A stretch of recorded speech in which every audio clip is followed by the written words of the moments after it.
Doutor Wander Wade, seja bem-vindo aqui ao nosso Panorama 95, bom dia. Bom dia, Marcos, bom dia a todos os nossos ouvintes do Panorama 95. É um prazer estar aqui mais uma vez para responder, hoje com o tema livre, para responder as perguntas dos nossos ouvintes. Eu recebi agora há pouco uma ligação aqui de uma nossa ouvinte, ela ficou até de participar aqui do nosso programa, mas eu me recordo muito bem qual era a pergunta dela. Ela dizia o seguinte, que sente rouquidão, né? Rouquidão com frequência. E ela quer saber se existe alguma associação dessa rouquidão com o coração ou não.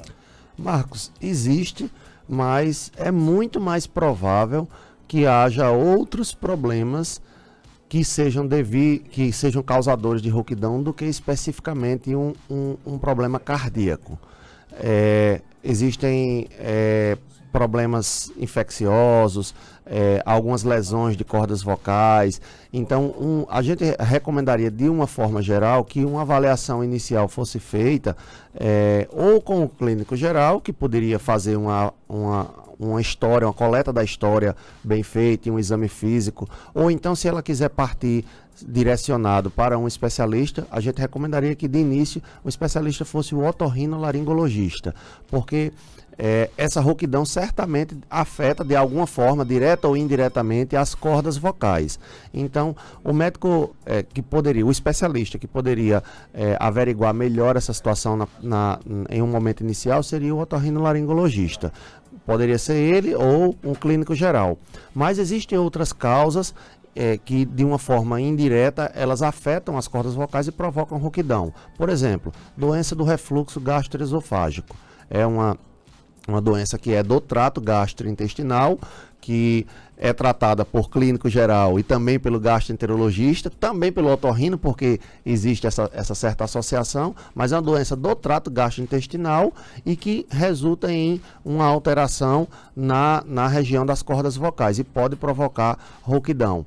Existe uma outra condição, essa sim relacionada ao coração, que seria o aumento do tamanho da aorta, alguns aneurismas de aorta, principalmente da região da crosta da aorta, que é quando ela faz a sua curvatura na região mais acima do tórax, e logo ali perto passa um nervo chamado nervo laríngeo recorrente.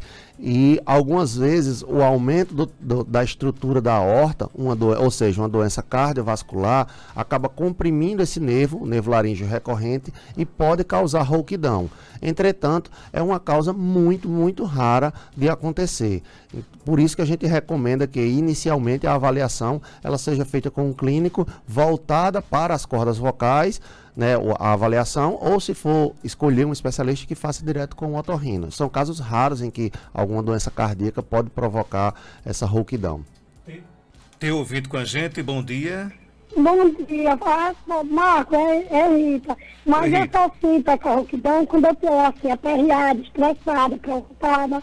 Vem preocupação, é perigoso? Obrigada. Bom dia, Rita. Você acabou dando um pouquinho mais de detalhes sobre a sua rouquidão, né? De apresentar-se especificamente quando você se encontra mais estressada, ansiosa, preocupada. Isso diminui as possibilidades de que, pelo menos, se não mencionou nenhum outro sintoma que pudesse ser relacionado ao coração, diminui as chances ainda mais de que essa rouquidão ela seja devida a algum problema cardíaco.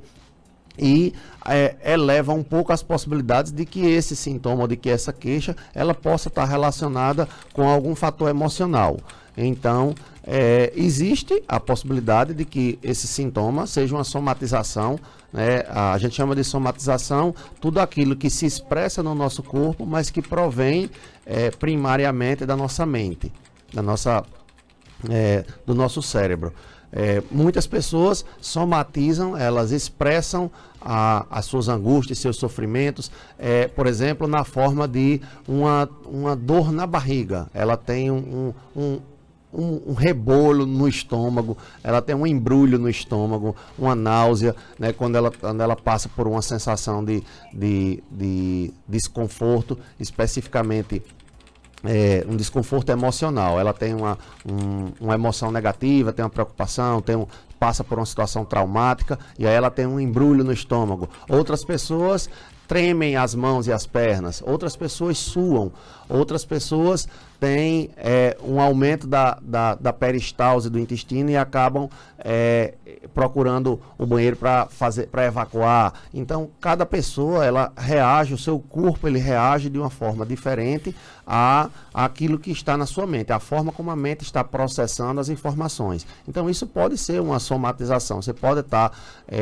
o seu corpo está reagindo ou se expressando de uma forma para reagir àquela informação que você recebeu por meio de uma notícia triste, uma emoção negativa. Então isso pode ser, essa rouquidão, ela pode ser relacionada a esse quadro, como também ela pode ser relacionada a um distúrbio orgânico mesmo, dentro das cordas vocais ainda, e aí a recomendação seria de fazer essa avaliação inicial com o clínico geral ou com um otorrino. Então, a princípio, pelo que a senhora descreve aí, não parece ter relação direta ou imediata com o coração, não. Parece ser ou algo relacionado diretamente às cordas vocais ou uma somatização que é a maneira do seu corpo se expressar que está passando por um transtorno, por um trauma ou por uma emoção negativa.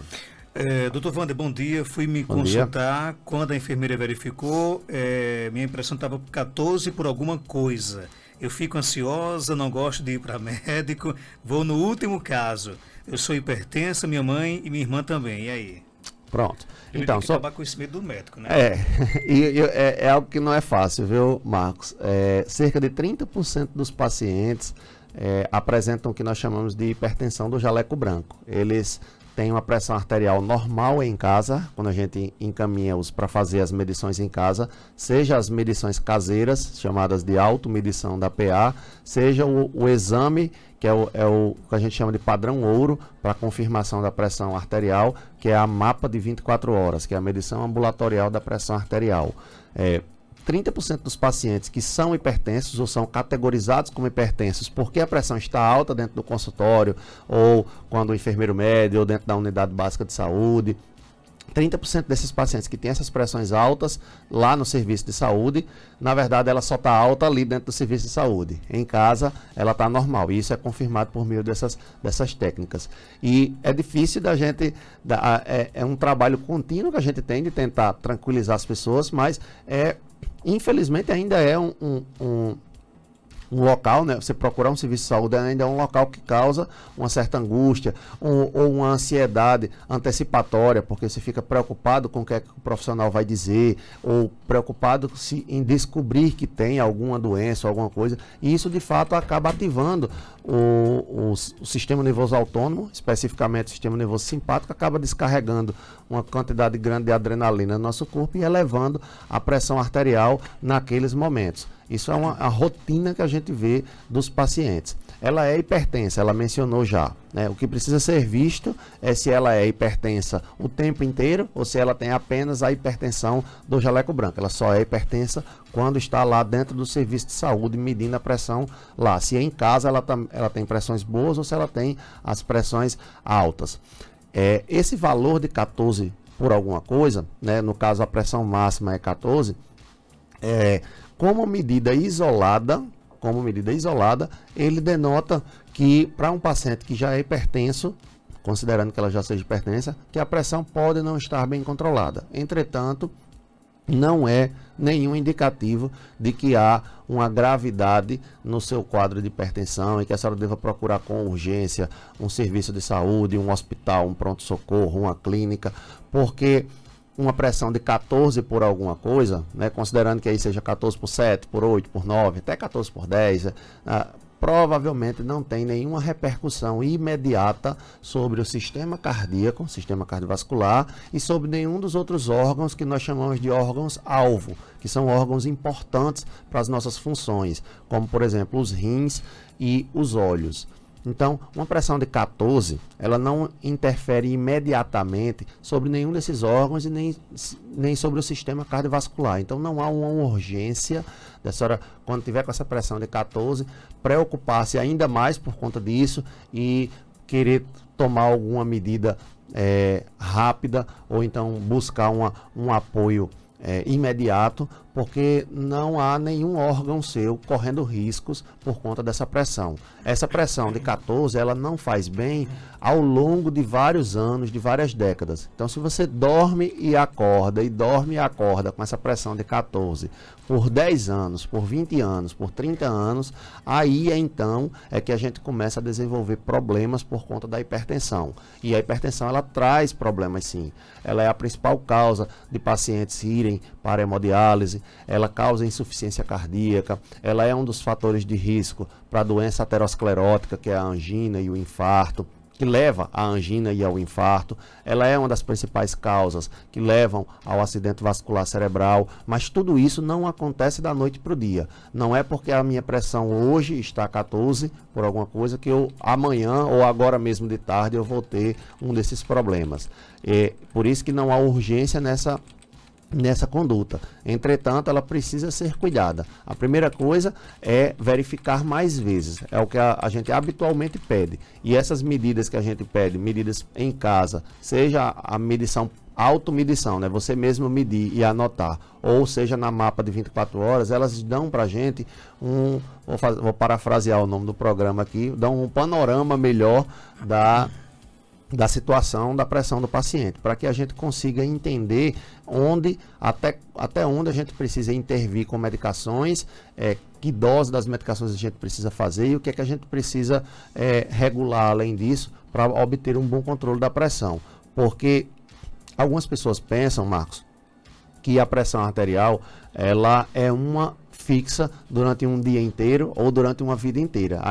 Eu ainda encontro algumas pessoas no consultório que dizem: doutor, eu estou muito preocupado porque a minha pressão hoje de manhã estava 11/7 e de tarde estava 13/8. Estou muito preocupado com isso. Isso não é motivo para preocupação.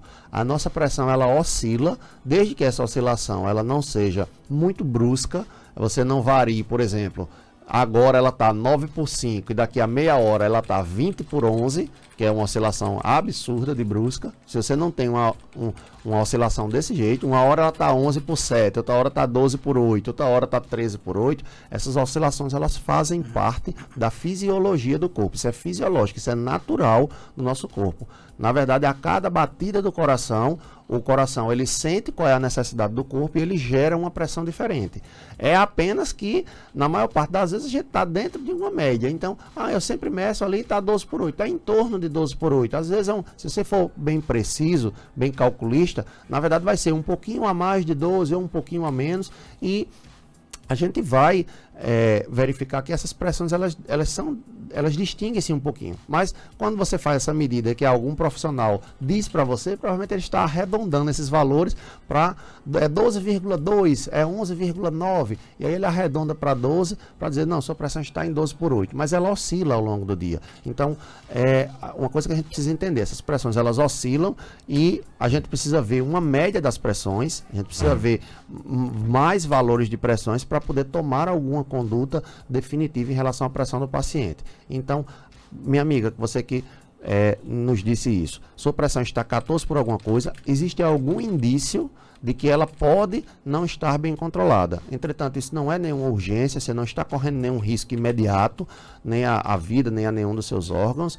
E o que você deve fazer? Medir mais vezes, tirar uma média e depois levar. Ou, no caso, levar ao médico que acompanha a sua pressão arterial, seja ele o médico clínico, seja ele o cardiologista, para que se veja qual é a média das suas pressões e ver o que é que a gente pode fazer nesse tratamento. Ok, tem mais pergunta, doutor. Quero saber se é bom o homem se submeter a momentos de adrenalina. Então, depende dos momentos de adrenalina que a gente está falando, né?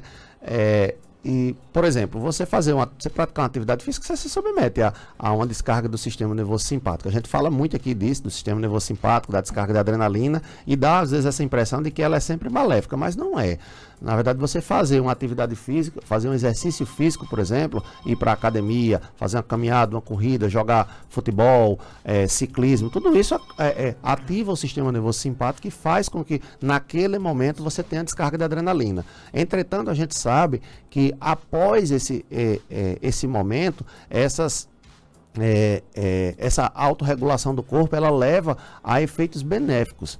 né? Então, você fazer exercício físico, na hora você vai descarregar a adrenalina, a sua pressão vai aumentar. Se você não tem nenhum problema cardíaco, se você não tem nenhuma contraindicação a fazer o exercício, naquele momento o seu corpo vai suportar aquele aumento da pressão, vai suportar aquela descarga de adrenalina, e ao encerrar a atividade, o balanço que o corpo vai fazer para tentar corrigir esse aumento da adrenalina vai surtir efeitos benéficos que vão se perdurar por mais tempo. Então você tem, por exemplo, um aumento do tônus vagal, que faz com que a sua frequência cardíaca dos pacientes que fazem exercícios físicos rotineiramente, regularmente, a frequência cardíaca deles é diminuída, ela tende a ser um pouco mais baixa, e isso tem efeitos benéficos sobre o coração. Entretanto, existem outras causas de você descarregar a adrenalina, se submeter a estados de adrenalina. Uma delas é estresse, por exemplo. Você se submeter a estresse, que a gente fala, o estresse emocional. Você está preocupado, estressado, brigando. Isso definitivamente não faz bem. É, inclusive, fator de risco para uma série de doenças orgânicas no nosso corpo. Então, esse tipo de adrenalina a gente não recomenda. Outras adrenalinas, por exemplo, como ir numa montanha-russa, fazer aquelas atividades consideradas como esportes de alto risco, onde você passa por uma situação de muito medo, pular de bungee jump, por exemplo, não há nenhuma, pelo menos eu não conheço, nenhuma recomendação positiva ou negativa sobre os efeitos cardiovasculares em relação a esse tipo de adrenalina. A adrenalina de você pular de um bungee jump, de você ir para uma montanha-russa, de você brincar naqueles brinquedos especiais, de você fazer alguma atividade dessas que acaba liberando essa adrenalina. Eu não tenho nenhuma informação se ela é benéfica ou é maléfica. Provavelmente é neutra.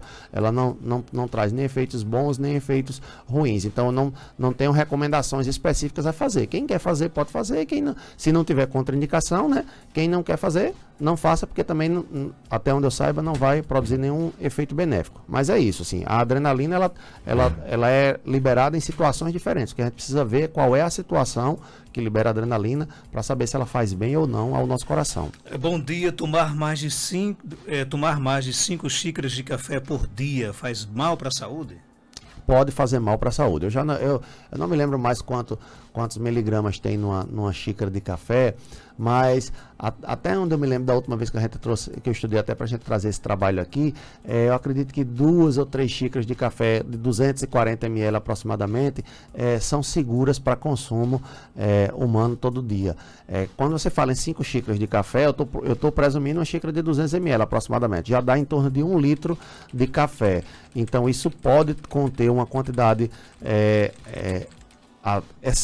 em excesso de cafeína, e que pode fazer mal ao corpo, especialmente para pessoas que têm problemas cardíacos, em especial as pessoas que têm arritmias cardíacas, que é a doença cardiovascular que sofre mais efeitos com a cafeína. Então, 5 xícaras de café pode fazer mal, também depende do método de preparação. Existem alguns métodos que extraem mais cafeína e outros que extraem menos, mas eu estimo aí que deve ser uma quantidade alta, sim, e que, se puder reduzir, não eliminar completamente, mas se puder reduzir um pouquinho essa quantidade, pode ser mais benéfico para você.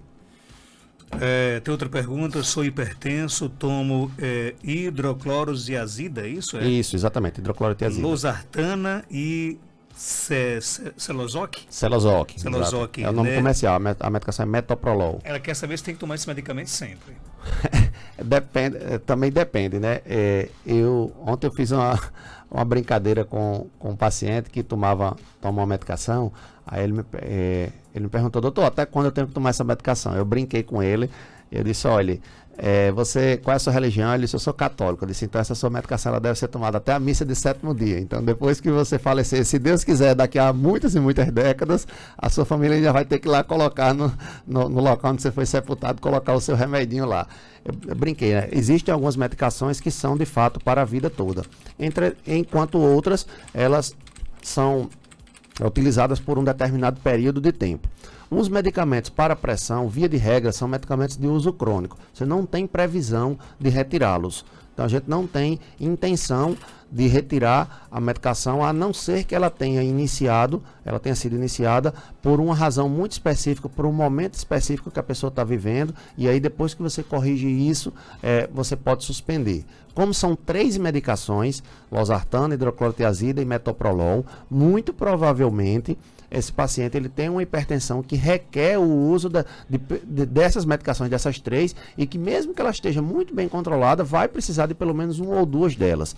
Então, essas medicações elas não têm prazo de serem retiradas, diferente, por exemplo, de antibiótico. Estou com uma crise de garganta, estou com infecção urinária, tomo um antibiótico por 10 dias, acabou os 10 dias, acabou o antibiótico, acabou o remédio. Não é assim que funciona o tratamento da pressão. A gente começa o tratamento da pressão, via de regra, existem exceções, é verdade, mas via de regra, a regra é você começar o tratamento de hipertensão sem prazo para terminar. Então, muito provavelmente, essas 3 medicações, ou uma parte delas, um conjunto delas, será mantida por longo tempo e talvez pela vida toda.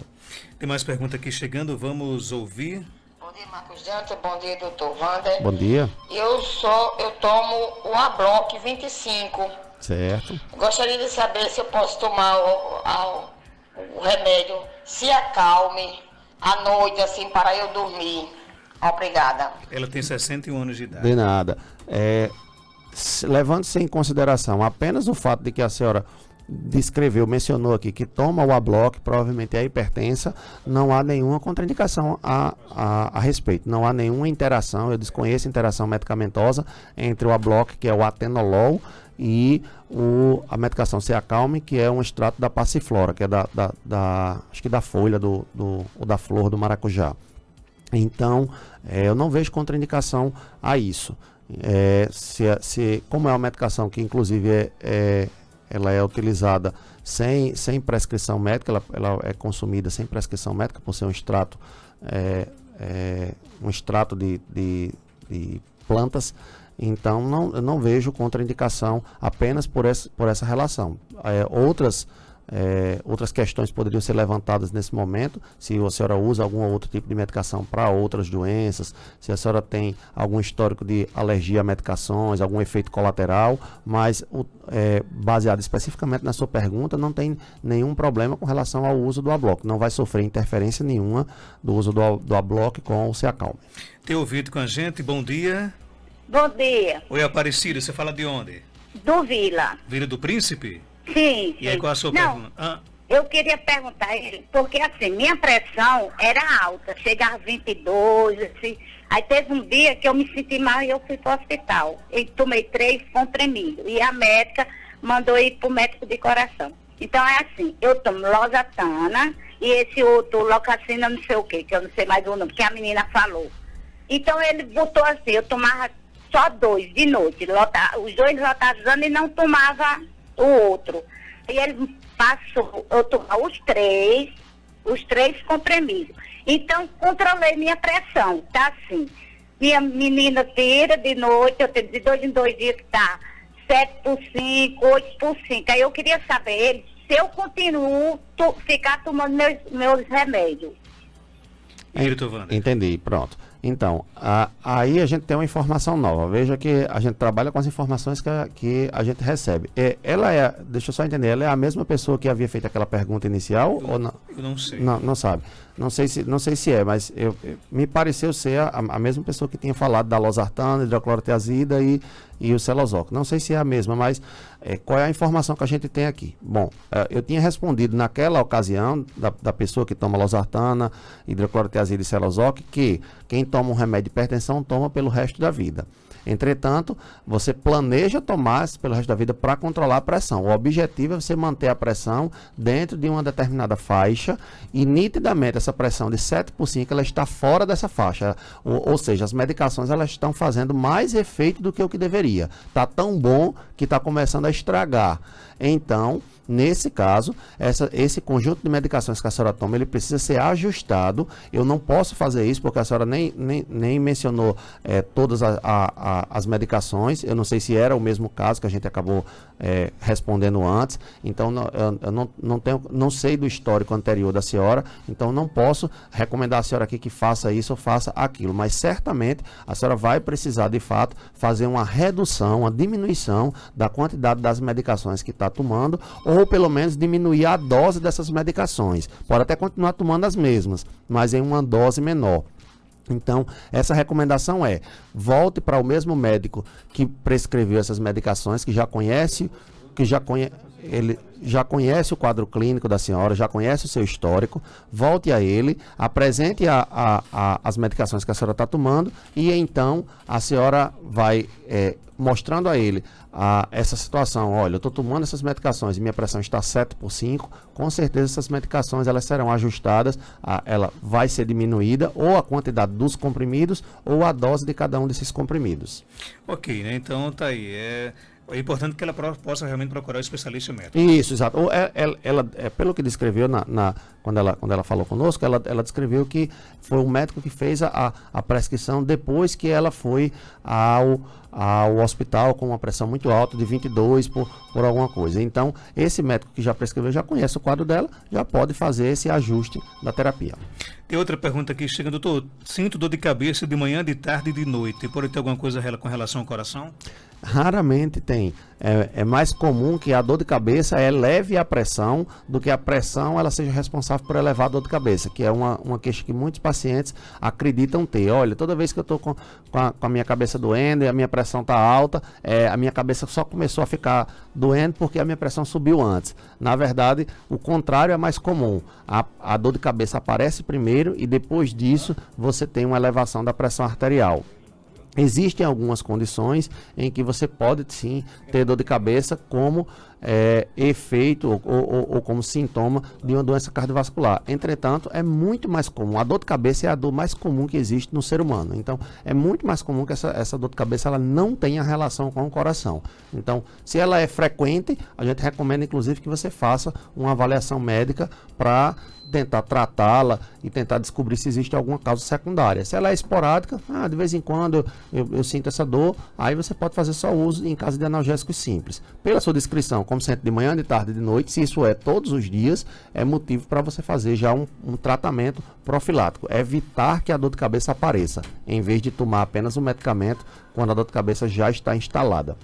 Dr. Wander Weyden, médico cardiologista, está na Clínica São José, na Rua Terezinha Leite, 1883, bairro Penedo, aqui em Caicó. Telefones 99422-3138, 99431-0681. Dr. Wander, até quinta-feira, se Deus quiser. Até quinta, Marcos. Obrigado.